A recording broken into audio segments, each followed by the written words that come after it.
I've been having this conversation a lot lately.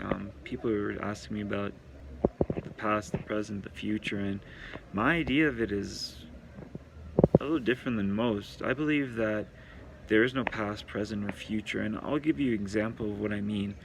When I was growing up, I had a very tough childhood. A lot of things that I brought up emotionally, things I did physically. I was not the best of kids. I questioned authority, and authority questioned me.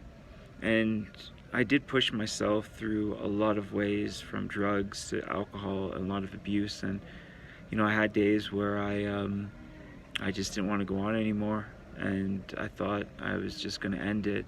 But every time I would try and do it, like, a voice would speak to me and tell me that keep going, you can do it, stay strong, you're needed.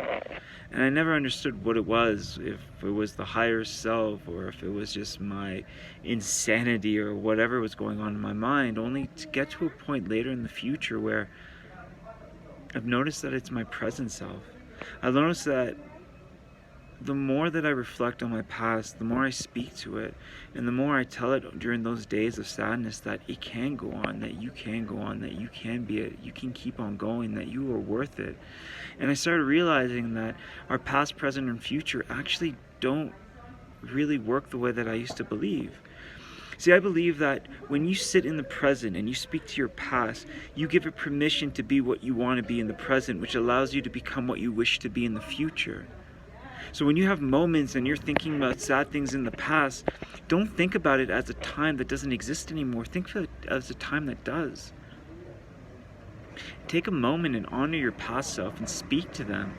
Talk to them. Let them know that it'll be okay, because you have no idea how healing that can be, and you have no idea what that can actually set on for you today. See, when we give ourselves permission in the past, it frees ourselves so much. And also the fact that the only reason we did the things we did in the past was because we didn't know better. If you knew what you knew now, in the past you wouldn't have done it. But because your past self did it, it allows you to become what you are. So thank you for that. Thank you for all you've done. Thank you for your pain, for your struggle, for those days where you're just so sad and the days that you didn't want to go on. Thank you. Because of what you've done, I'm here today and I'm alive, and I am so grateful for all that you are. So thank you for the past. Thank you now into the present, and I can't wait to see what the future is going to bring for me and for all of you.